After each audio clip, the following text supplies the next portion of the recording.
Dans la tradition chrétienne, il y a 4 évangiles. Mais pour les archéologues, il en existe bien davantage. Tous dissimulés et proscrits par l'Église primitive. Que contiennent ces écritures récemment mises au jour et pourquoi ont-elles été interdites pendant des siècles?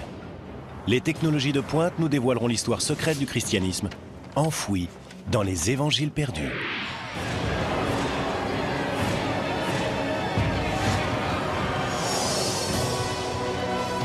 La Bible, un texte sacré pour des milliards d'individus, plein de miracles et de mystères. Pourtant, de nouvelles percées en matière de technologie suggèrent que ces incroyables miracles reposent sur des faits. La science peut-elle faire la lumière sur la vérité qui se cache derrière les plus grands mystères de la Bible?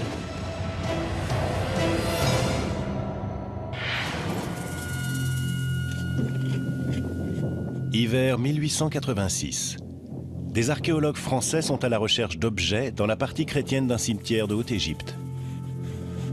Soudain, ils font une découverte qui va bouleverser l'histoire du christianisme.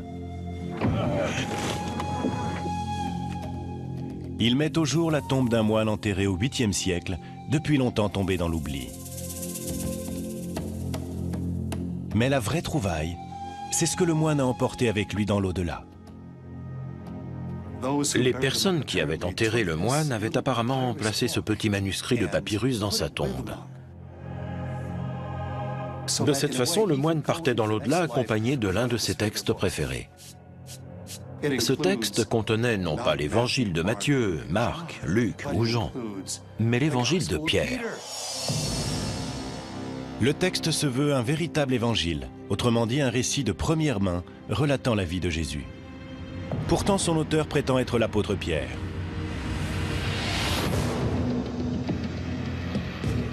Pendant près de 2000 ans, tout ce que les chrétiens savaient de Jésus provenait des évangiles contenus dans la Bible chrétienne. Les récits faits par Matthieu, Marc, Luc et Jean. Peut-il réellement s'agir d'un récit perdu de la vie de Jésus, écrit par Simon-Pierre, le premier des apôtres? La découverte crée une véritable onde de choc parmi les spécialistes de la Bible. L'onde de choc se poursuit lorsque de nouveaux évangiles perdus sont retrouvés sur plusieurs sites de fouilles archéologiques.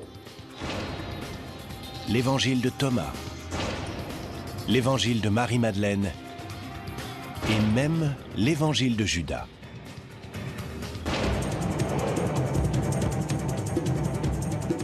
La découverte des évangiles perdus révèle aussi une lutte secrète, aujourd'hui oubliée, mais jadis capitale. Une lutte pour le fondement du christianisme. D'un côté se trouve un groupe fervent qui préconise une relation spirituelle directe avec Dieu et qui s'appuie sur ses propres évangiles. De l'autre, un christianisme orthodoxe qui se hiérarchise et qui ne reconnaît l'existence que de 4 évangiles. L'issue de ce conflit sera décisive pour l'avenir du christianisme.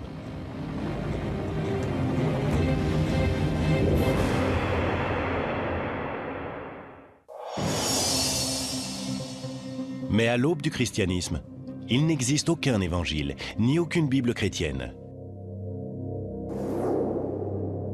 La religion chrétienne naît autour de l'an 30, lorsque quelques Juifs décident de suivre les enseignements de Jésus de Nazareth. L'histoire avec un grand H se transmet à travers des histoires. C'est ce qui s'est passé avec les premiers disciples de Jésus. Ces personnes étaient pauvres, marginalisées, et ne savaient très certainement ni lire ni écrire. Elles ont donc fait comme tout le monde. Elles ont raconté des histoires. Les gens parlaient entre eux. Toi qui as connu Jésus, que t'a-t-il dit lorsque tu l'as rencontré? Est-ce que tu as fait route avec lui? Tu te rappelles ce qui s'est passé? Moi, j'ai entendu dire que... Les récits de la vie de Jésus n'ont pas été écrits avant des décennies. Les spécialistes pensent que le tout premier évangile, celui de Marc, a été rédigé autour de l'an 70, 40 ans après la mort de Jésus. Mais ce n'était pas le seul. En l'an 200 après Jésus-Christ, ces écritures ne se résumaient pas à 4 évangiles. Il pourrait y en avoir eu près de 50. Ils étaient intitulés l'Évangile de Philippe, l'Évangile des Hébreux ou encore l'Apocalypse de Pierre. Certains de ces écrits ont été mentionnés par des auteurs antiques, mais jusqu'à récemment, ils semblaient avoir tous disparu. Que leur est-il arrivé? Et pourquoi n'y a-t-il que 4 évangiles de nos jours? La réponse tient davantage de la politique que de la religion. La Bible n'est pas tombée du ciel. Elle a été élaborée par des penseurs chrétiens qui représentaient un point de vue bien spécifique. Ce qui est surprenant, c'est que la Bible chrétienne telle qu'on la connaît n'est vraiment née que 300 ans après la mort de Jésus. Et l'homme qui en a déterminé le contenu avait des intentions très concrètes, qui n'avaient que peu de rapport avec la religion.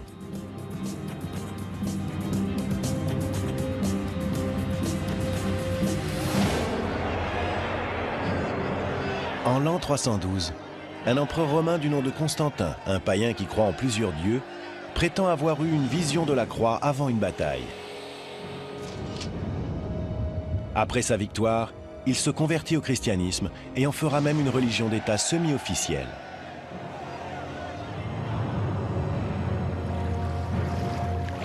Constantin veut exploiter cette nouvelle religion afin d'unifier un empire romain qui se désagrège. À cette époque, le christianisme est une religion très peu organisée, composée de communautés aux croyances diverses et qui se base sur des textes différents. Une situation que l'empereur veut changer. Constantin a compris que les chrétiens manquaient sérieusement d'organisation. Et s'il y a bien une chose que les Romains savaient faire, c'est organiser les choses. En 325 après Jésus-Christ, l'empereur Constantin convoque le concile de Nicée pour définir les principes fondamentaux du christianisme. Il réunit les dignitaires chrétiens les plus influents pour discuter de la manière d'établir un dogme officiel. Il est intéressant de noter que ce que l'empereur cherche avant tout, c'est l'unité. Il veut que la religion chrétienne fournisse une base idéologique à l'Empire. Le but du concile convoqué par Constantin est d'uniformiser la foi, dans une visée aussi bien religieuse que politique.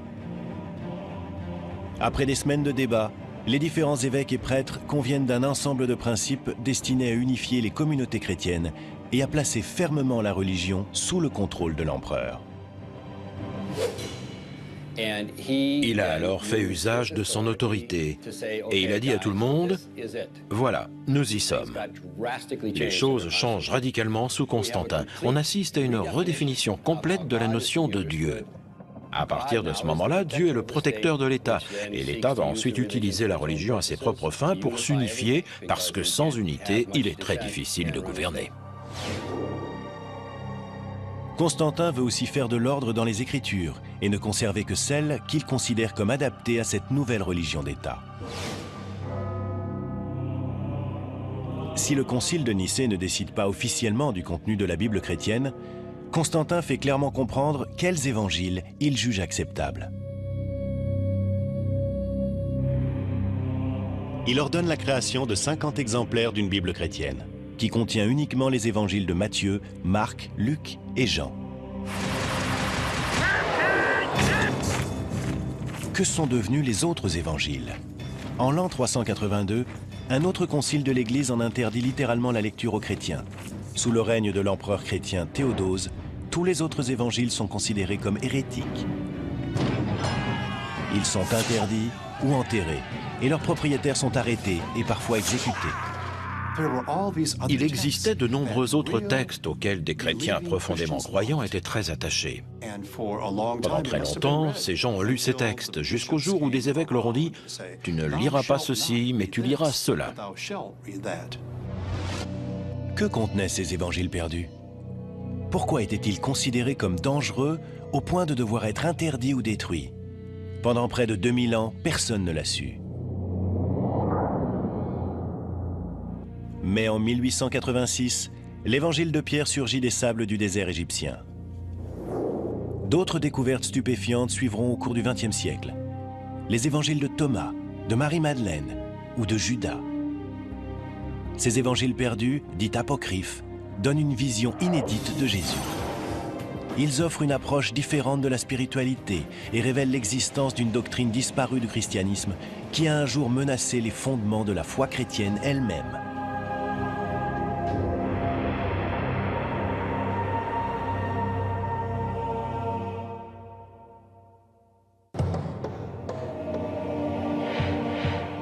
Pendant près de 2000 ans, les chrétiens ont cru que seuls 4 évangiles racontaient l'histoire de Jésus de Nazareth.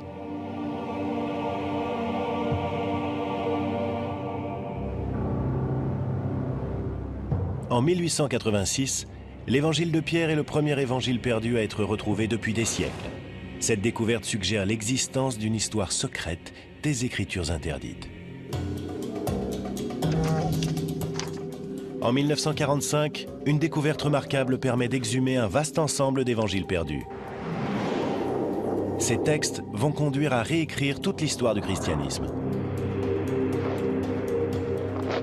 En Égypte, près d'une ville appelée Nag Hammadi, des paysans déterrent une jarre en argile, renfermant des manuscrits vieux de 18 siècles.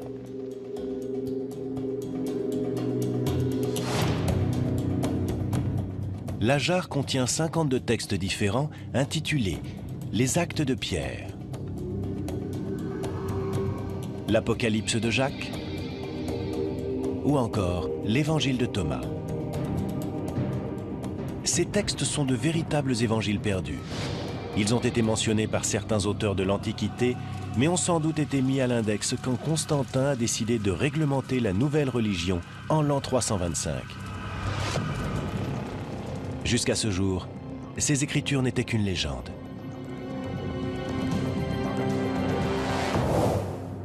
L'évangile de Thomas est peut-être le plus surprenant de ces textes perdus. L'évangile de Thomas est un document fascinant. C'est un texte qui a été traduit du grec en langue copte et qui est composé de paroles de Jésus. On retrouve une bonne partie de ce qui est dit dans l'évangile de Thomas dans le Nouveau Testament. La seule différence, c'est que l'évangile de Thomas est un évangile gnostique. Les gnostiques formaient une secte des premiers siècles du christianisme qui mettait l'accent sur le mysticisme et qui refusait bon nombre des préceptes de la hiérarchie chrétienne naissante. Pour les gnostiques, le salut venait d'une connaissance secrète. Était un vrai disciple de Jésus celui qui accédait à cette connaissance. Gnosis est un terme grec qui signifie connaissance. Gnostique veut dire celui qui sait.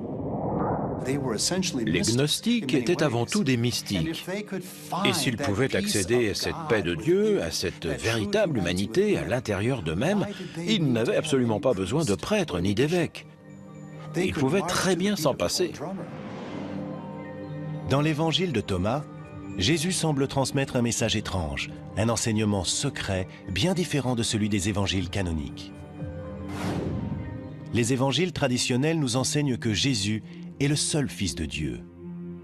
L'évangile de Thomas suggère que nous pouvons tous devenir des fils de Dieu. On y lit « Quand vous vous connaîtrez, alors vous serez connus et vous comprendrez que vous êtes les enfants du Père qui est vivant. »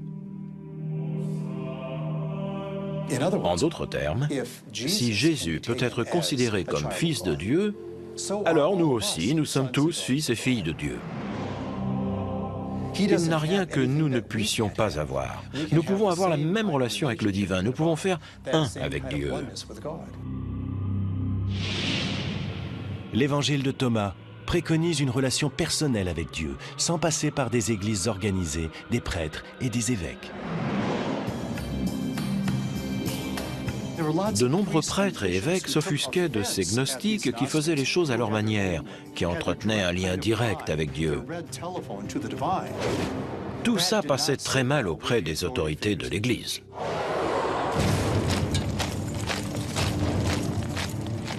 Et c'est peut-être pour cela que l'évangile de Thomas a été considéré comme une hérésie. L'indépendance des croyances gnostiques fragilisait la hiérarchie de l'Église. Les gnostiques jugeaient leurs propres évangiles tout aussi fondés, sinon plus, que ceux de Matthieu, Marc, Luc et Jean. Et dans le cas de l'évangile de Thomas, ils avaient peut-être raison. Lorsque ces évangiles gnostiques sont découverts en 1945, un problème délicat se pose. L'évangile perdu de Thomas pourrait être plus vieux que ceux de Matthieu, Marc, Luc et Jean. Il y a un débat parmi les spécialistes concernant la datation de l'évangile de Thomas. Ce que nous savons, c'est qu'il existe des papyrus grecs très anciens de l'évangile de Thomas. Il semble que certains fragments de cet évangile soient extrêmement vieux. En fait, certains fragments de l'évangile de Thomas pourraient remonter au tout début de l'Église.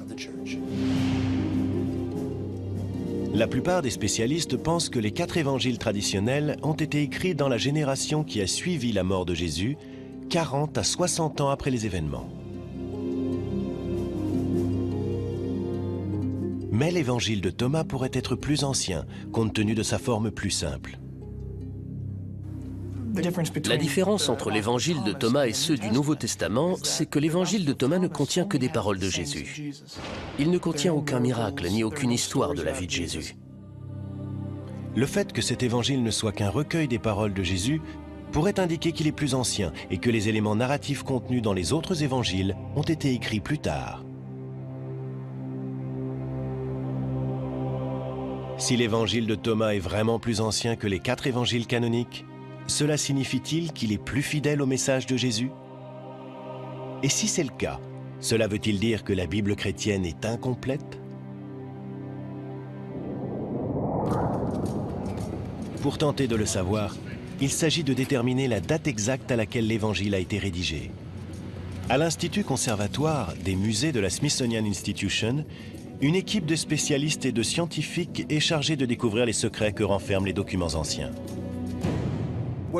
Nos scientifiques, un peu à la manière de détectives, examinent ces documents à l'aide de différents outils afin de déterminer précisément leur nature et d'où ils proviennent.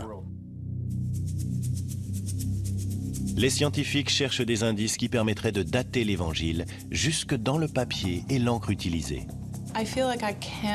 Parfois, j'ai l'impression d'entrer dans la tête de celui qui a réalisé le document. Un conservateur doit en quelque sorte être capable de remonter le temps. Vous avez un objet qui est devant vous, il vous est parvenu dans un état bien précis, et il faut que vous déterminiez tout ce qui lui est arrivé. L'évangile de Thomas retrouvé à Nag Hammadi a fait l'objet d'une datation au carbone 14. On a ainsi découvert que le manuscrit remontait à une période comprise entre l'an 300 et l'an 400. Les plus vieux manuscrits des évangiles de Matthieu, Marc, Luc et Jean proviennent à peu près de la même période. Mais les spécialistes s'accordent à dire que tous ces évangiles sont sans doute des copies de textes bien plus anciens, car des auteurs antiques y font référence autour de l'an 150. Il est difficile de dater précisément l'évangile de Thomas, et sa datation est sujette à controverse. Est-il plus ancien et plus fidèle que ceux de Matthieu, Marc, Luc et Jean? Tant qu'une copie plus ancienne n'aura pas été découverte, cela restera un mystère. Mais quel que soit son âge, l'évangile de Thomas révèle un conflit entre 2 camps au sein du christianisme. Matthieu, Marc, Luc et Jean sont les étendards de l'Église traditionnelle, mais une tradition veut que les gnostiques aient eu l'appui de Marie-Madeleine elle-même.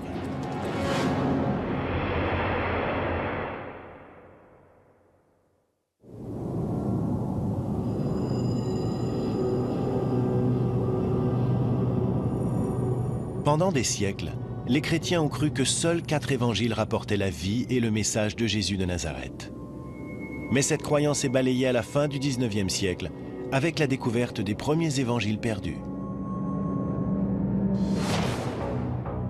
L'un des plus fascinants de ces textes oubliés est retrouvé en Égypte en 1896.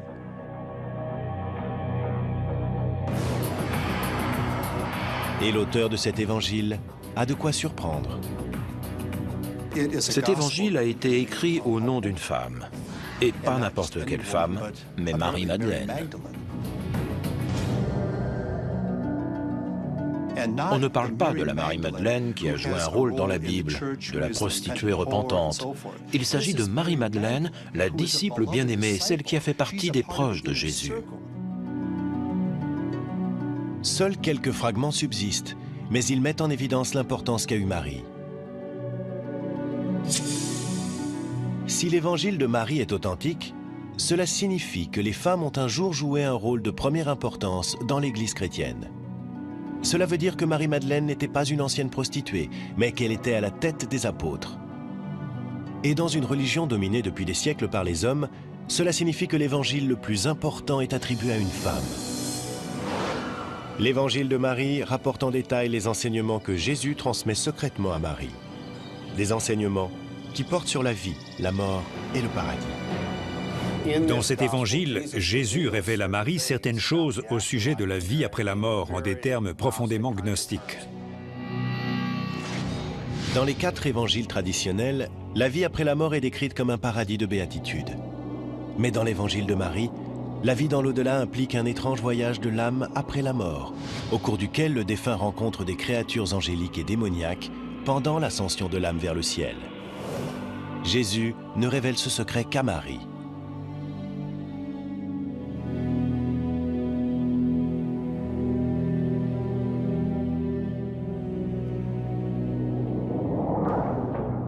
On lit dans le texte que Pierre, le premier des apôtres, réagit violemment en entendant une telle révélation. Pierre dit, « S'est-il réellement adressé à une femme à notre insu? Devons-nous nous tourner vers elle et tous l'écouter? L'a-t-il préférée à nous ?»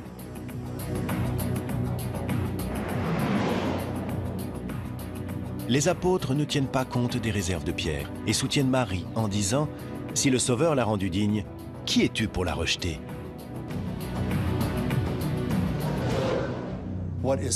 Ce qu'il est important de noter, c'est qu'il y avait un lien de type spirituel entre Marie et Jésus.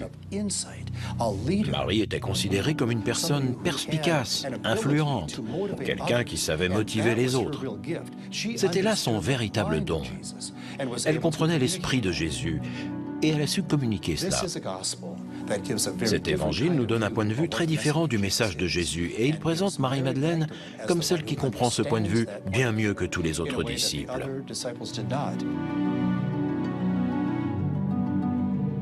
Mais s'agit-il d'un véritable évangile? Est-ce vraiment le témoignage direct de Marie-Madeleine?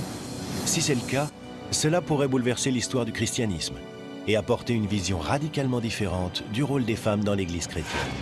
La clé réside dans la datation de ce texte. Est-il plus ancien que les 4 évangiles canoniques? Et peut-il avoir été écrit par Marie-Madeleine elle-même?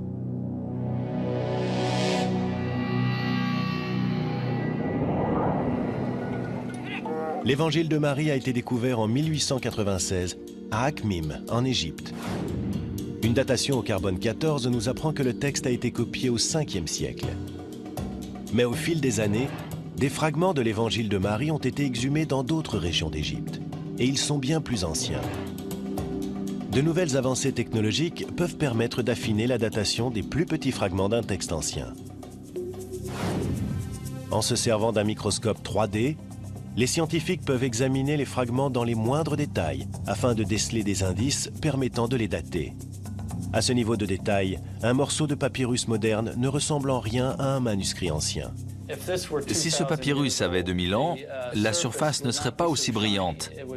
Elle serait bien plus mate, parce que les fibres seraient usées, et cela aurait créé comme des poils, un peu comme sur du daim. Des tests de ce type ont permis de dater très précisément les plus vieux fragments de l'évangile de Marie.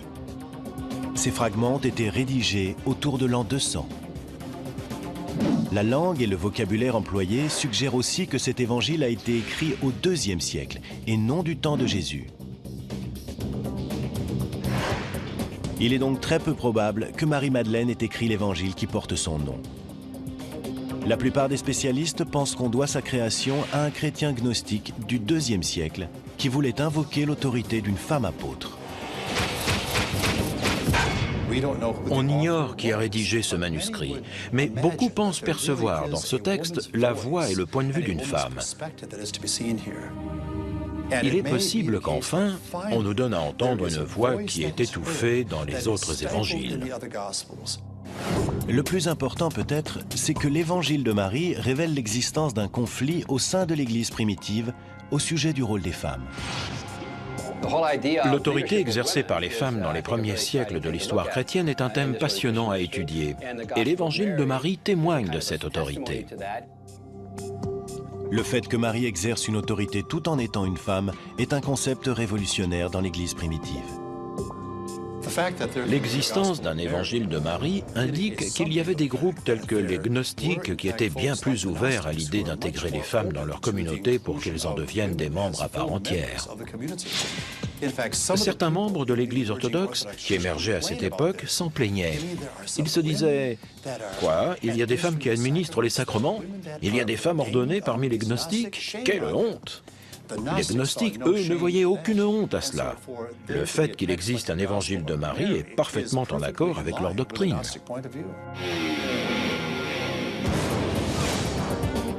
Si l'évangile de Marie nous offre le point de vue des gnostiques sur les femmes, un autre évangile gnostique prétend présenter le récit de Pierre, le premier des apôtres. Il semble révéler le secret de ce qui s'est réellement passé lors de la résurrection de Jésus.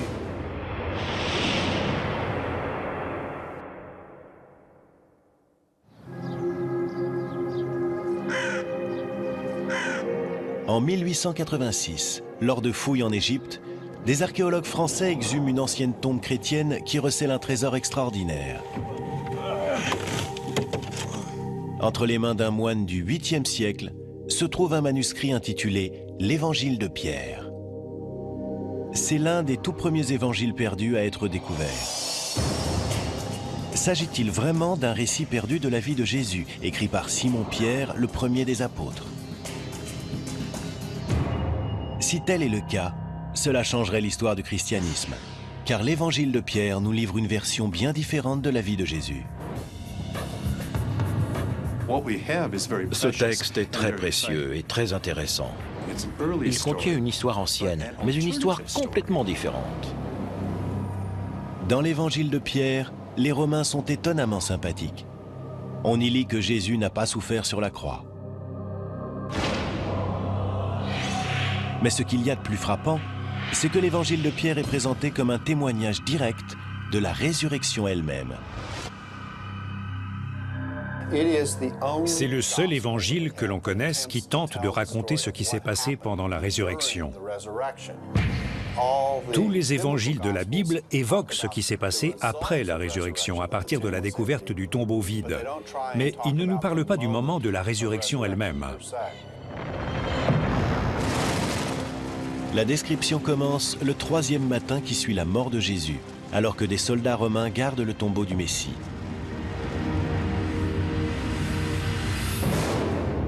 L'Évangile de Pierre raconte: le tombeau s'ouvrit et les soldats le virent car ils montaient la garde. Et comme ils expliquaient ce qu'ils avaient vu, ils virent 3 hommes sortir du tombeau. Il voit 2 hommes sortir, en soutenant un 3e, Jésus vraisemblablement. Puis une voix grave se fait entendre et dit « As-tu prêché? As-tu prêché à ceux qui sont morts ?»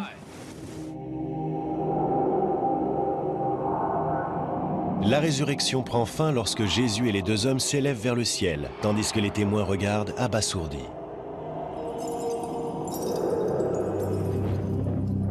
L'Évangile se termine par une phrase qui présente le récit comme un témoignage direct de l'apôtre Pierre lui-même.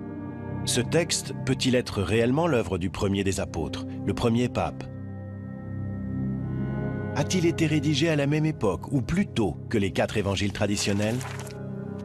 S'agit-il d'un récit plus tardif, d'un faux récit qui se serait lui-même fait passer pour un témoignage de Pierre? Les données archéologiques ne sont pas claires.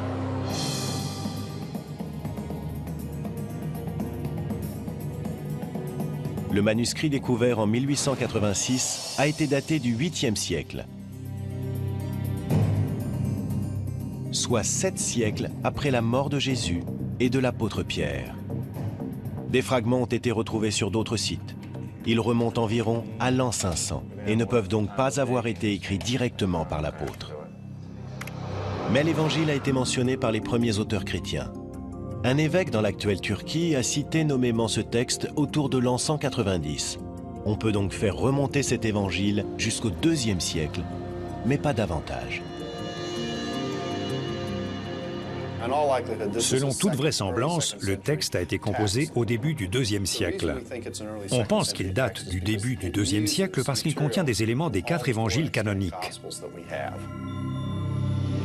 Les histoires racontées dans l'évangile de Pierre sont si proches de celles des autres évangiles qu'il semble probable qu'elles aient été simplement copiées. Quiconque a écrit cet évangile au IIe siècle a prétendu qu'il s'agissait de l'œuvre de l'apôtre Pierre afin de lui donner plus d'autorité. Dans le monde antique, c'était une pratique courante. Quand quelqu'un voulait faire part d'une idée qu'il croyait être vraie ou qu'il voulait à tout prix transmettre aux premiers chrétiens, il ne le faisait pas dans sa propre voix, mais à travers la voix d'une autre personne qu'il considérait comme faisant autorité. À cet égard, l'évangile de Pierre n'est pas un texte authentique, mais un faux. Cela nous amène à un point important et troublant. Si l'évangile de Pierre n'est pas authentique, alors ceux de Matthieu, Marc, Luc et Jean ne le sont sans doute pas non plus. On ne sait pas qui sont leurs auteurs, mais ces évangiles ont été rédigés au nom de Matthieu, Marc, Luc et Jean, parce que c'étaient les grandes figures du passé. Mais c'est un fait, ils n'ont très certainement pas été composés par Matthieu, Marc, Luc et Jean. La plupart des spécialistes s'accordent à dire que même les 4 évangiles canoniques n'ont pas été écrits par les apôtres dont ils portent le nom, mais par des disciples de ces apôtres. Si les évangiles de Matthieu, Marc, Luc et Jean n'ont en fait pas été écrits par les apôtres, cela signifie-t-il que l'évangile de Pierre ou l'évangile de Marie peuvent être considérés comme tout aussi authentiques? La réponse à cette question reste floue pour les historiens. Mais certains éléments contenus dans l'évangile de Pierre laissent penser qu'il ne peut pas être le témoignage de quelqu'un, et encore moins de l'apôtre Pierre. Le texte nous livre un contenu douteux. Dans la scène de la résurrection, Jésus et les 2 anges sont décrits comme s'étirant au-delà des cieux. Et derrière Jésus, la croix émerge du tombeau et parle. L'Évangile dit « Ils entendirent une voix venue des cieux. As-tu prêché à ceux qui se sont endormis ?» Et la réponse vint de la croix « Oui ». L'évangile de Pierre était bien trop fabuleux. Ces hommes immenses dont la tête dépasse les cieux et cette croix qui parle, tout ça était bien trop gros pour que qui que ce soit y croie. L'Église primitive recherchait la simplicité et la sobriété.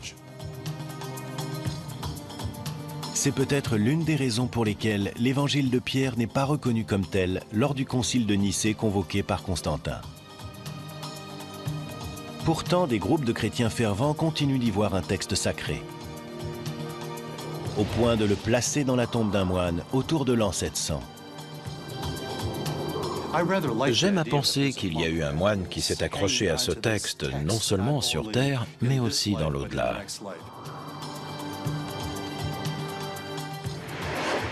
L'évangile de Pierre est découvert en 1886. C'est l'un des premiers évangiles perdus à être retrouvé.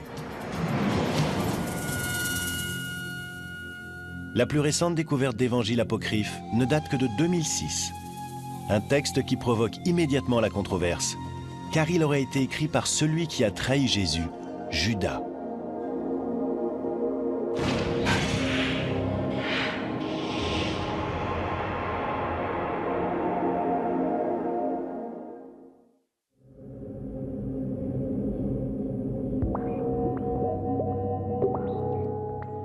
La découverte d'évangiles perdus au cours du XXe siècle a changé notre compréhension de l'histoire du christianisme. Mais l'un de ces textes récemment découverts met en doute les fondements même des croyances chrétiennes traditionnelles. En 2000, un manuscrit en papyrus est racheté à un marchand d'antiquités égyptien. On pense qu'il aurait été à l'origine retrouvé près de Nag Hammadi, où ont été mis au jour les premiers évangiles gnostiques. Il est identifié comme l'évangile de Judas. Judas Iscariote.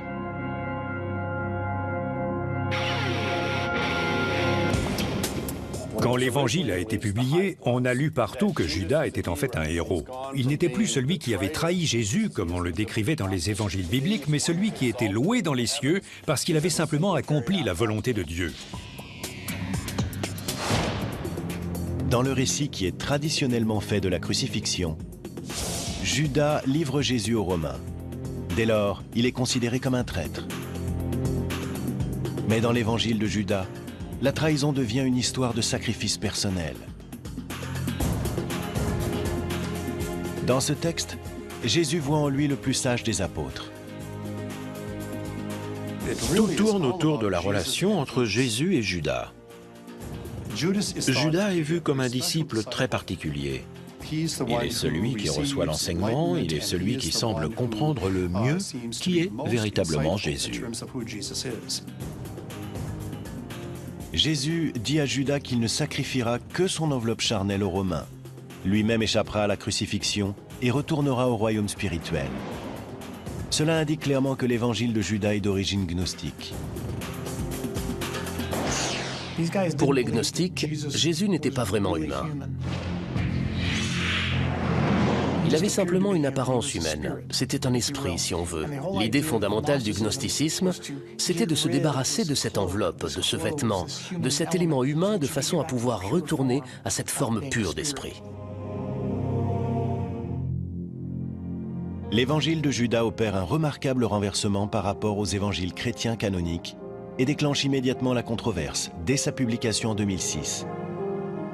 S'il s'agit d'un authentique évangile écrit par Judas, cela bouleverserait l'histoire et la théologie chrétienne. Mais bon nombre de spécialistes pensent que l'évangile de Judas ne peut être qu'un faux.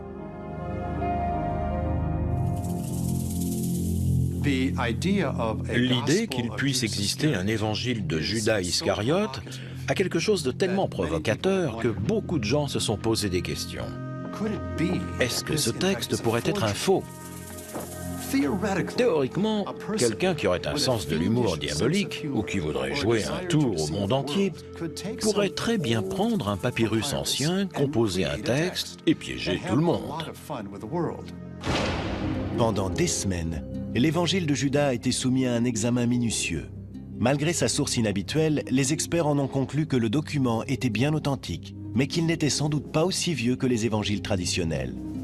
Les spécialistes estiment que le manuscrit de l'évangile de Judas date d'une période comprise entre l'an 280 et l'an 330, soit près de 300 ans après la mort de Judas. De toute évidence, ce texte n'est pas un témoignage direct et a été composé après les 4 évangiles canoniques, au cours du IIe siècle. Mais la création de l'évangile de Judas souligne le conflit croissant entre les chrétiens gnostiques et l'Église traditionnelle autour de l'an 300. En écrivant cet évangile et en l'attribuant à Judas, on amène les gens à penser tous ces personnages différemment. Cela change radicalement la donne. Tout est renversé. En accordant un peu moins d'importance aux apôtres et en donnant davantage à Judas, les choses sont complètement repensées. L'évangile de Judas est une critique très vive de l'Église et de ses racines apostoliques.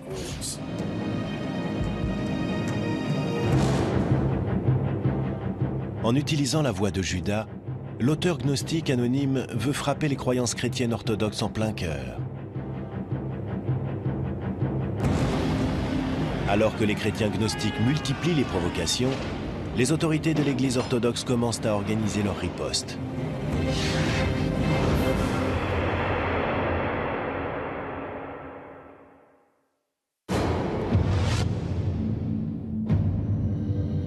Avant le concile de Nicée, le christianisme n'est pas une organisation structurée. Pendant ces 3 premiers siècles, la religion chrétienne est faite de croyances variées qui s'appuient sur des évangiles très divers. Mais à partir de l'an 300, le mouvement gnostique à l'intérieur de la religion chrétienne est considéré comme une menace pour la hiérarchie des prêtres et des évêques. Les gnostiques et leurs évangiles mettent l'accent sur la relation de chacun avec Dieu, sans passer par le biais des prêtres ou d'un corps religieux structuré. Les gnostiques pensaient qu'ils avaient à l'intérieur d'eux-mêmes le moyen d'accéder directement au divin. Ils n'avaient pas réellement besoin de prêtres et d'évêques. Ils n'avaient pas besoin de suivre ce type d'autorité.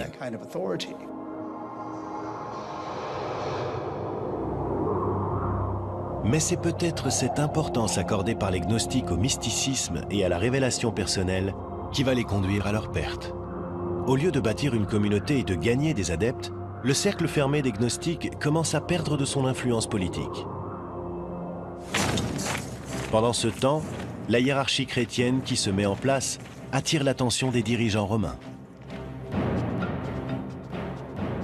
Avec le concile de Nicée en l'an 325, l'empereur Constantin renforce l'assise politique des évêques orthodoxes et de leur hiérarchie.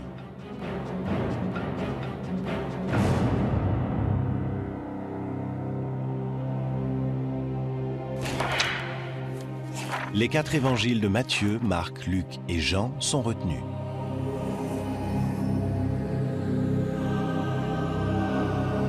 Les évangiles gnostiques sont rejetés, du moins officiellement. Il est important de bien garder à l'esprit que certains croyants étaient très attachés à ces évangiles qui ne figurent pas dans le Nouveau Testament. Ils ont longtemps été lus. Mais que nous dit cette évolution fondamentale du Nouveau Testament de la légitimité des évangiles perdus? L'étude des évangiles perdus est tout à fait fascinante. Elle nous aide à comprendre les pressions culturelles qui s'exerçaient au sein du christianisme. C'est assez passionnant d'imaginer ce qui aurait pu se passer à Nicée et par la suite si c'était une perspective gnostique qui l'avait emporté. Je pense que le fait d'être un disciple de Jésus aurait eu une dimension plus mystique, quelque chose de plus intime. L'Église aurait été très différente, avec des caractéristiques tout autres et un sens plus mystique.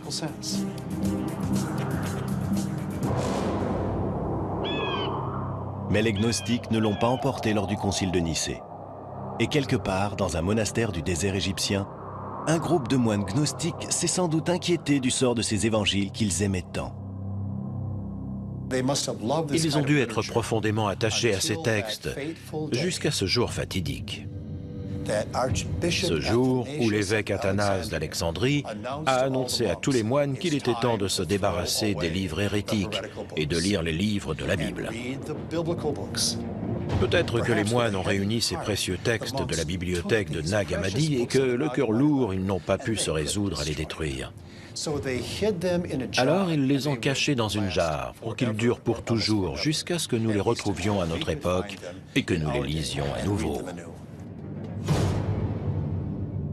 Pendant des millénaires, les 4 évangiles du Nouveau Testament contenus dans la Bible ont été présentés comme la véritable histoire de Jésus. Pour certains, les évangiles perdus révèlent la voie que le christianisme n'a pas empruntée. Pour d'autres, elle ne l'a pas été pour une bonne raison. On dit que parfois, l'histoire est écrite par les vainqueurs, mais qu'un jour, c'est au tour des vaincus d'être entendus. Il est intéressant d'entendre le point de vue des vaincus, mais il ne faut pas oublier la suite de la phrase, qui est que parfois, les vainqueurs méritent de gagner. Des siècles après avoir été enfouis dans les sables du désert, les évangiles perdus restent controversés. Peut-être est-ce là la preuve du pouvoir qu'a la parole écrite de se faire porteuse de foi, d'espoir et de mystère à travers les siècles et dans le monde entier.